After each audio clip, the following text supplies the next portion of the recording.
I just want to know how you expect to move out of your parents' house and you don't have any money saved. What's going on? It's Lawrence Kane Jr., financial coach, CEO of Abundance University. I'm here with another video regarding what $0 actually cost you. Today, we're talking about the fact that if you don't have any money in the bank, you just quite frankly won't be able to move out of your parents' house. Now, understand this. When I moved out at 17 years old, I had a job, had two actually. And I didn't have any money saved up, but I still moved out. So I'm telling you this as somebody who wish I would have did it a little bit different. There's just some expenses that come with moving out that having $0 in the bank is not going to be helpful. Now, even if you have a job and you get consistent income coming in, that doesn't mean that you are ready to move out of your parents' house. That's a key step, but it's not the end all be all. As you're watching this, you may say, I don't know how much rent is where I want to live. That's one of the things that you need to determine before you even move out. Now, we know the national average is around $1,050 a month for a one-bedroom apartment. So right there, you already know you need to save at least $2,200 before moving out. Another thing that you have to consider is, how are you going to furnish this apartment? Right now, you are just in charge of one bedroom in your mom's house.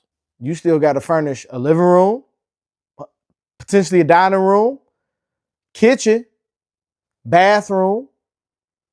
That all costs. And again, I want you to have that money saved up before you move out. So let's just say, very simple math, let's just say $200 per additional room that we just discussed. You're already at another $1,000. So now we're at $3,200. Now I know that's very low because, TVs and, all of those things that you want to buy to make it your own, that you might want a bigger TV. Not even talking about that. Now we're talking about the things that are going to be one-time purchases. We didn't even talk about the fact that now you're going to have all of these living expenses that comes with moving out. Obviously rent, utilities, which is gas and electric. Depending on where you live, you may have to pay for water. We got to have Wi-Fi. We're not going to get into the subscriptions that come with having Wi-Fi. Netflix, Hulu, Disney Plus. So as you can see, it's adding up very quick. And again, I want you to just think about this. You haven't even moved in yet, and we're already counting the cost. So if you don't have any money saved up, this is not the time to just say, I want to move out because I just graduated. I want to move out because I just got a job. I want to move out because I'm tired of living at home under these rules. I don't have to listen to teachers anymore, so I don't need to listen to my parents. Take it from me. I wish I would have stayed home once I graduated high school, but I didn't because I wanted to move out so fast. Looking back, even if I saved $25 a check back when I was 17, 18, and 19, I would have had a lot of money before I moved out, but I didn't. And I want you to really consider taking your time with the transition from being at home with your parents to moving out. And the one thing that you can do during that time is save your money. Make it a habit of saving money every time you get paid. The dollar amount may change, but the consistency stays the same. I don't care if you say $10 a check, $25 a check, $100 a check.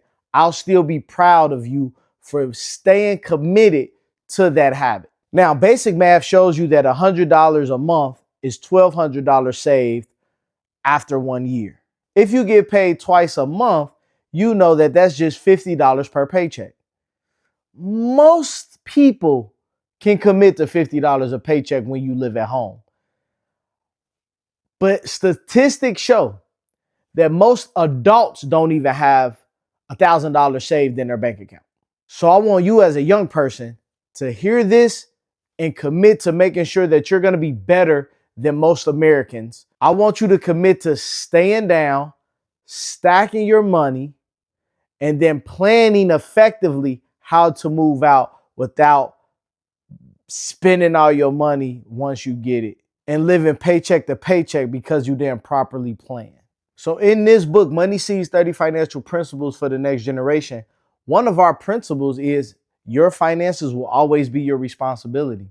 So once you move out, it's going to be hard to go back home or, try to figure it out while you're still, adjusting to that. We want you to be prepared before you move out.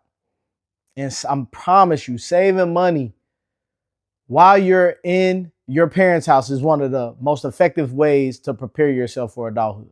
Now, I'm not saying you can't go buy you something nice, some Jordans, outfit. You're still gonna get fresh, you're still gonna have fun. But I want you to be mindful that every time you get paid, your savings account should get some of that money too. Bills are on the way. Moving out is on the way, but I want you to be prepared for it. If you need help creating a plan, I offer one-on-one coaching session for young people. It's only $99. I'll put it in the show notes. But at the end of the day, I want you to take control of your future by setting yourself up better than the last generation. And the easy fix to that is saving while you're at home with your parents. Remember, financial success happens on purpose, and success does not visit the lazy. God bless.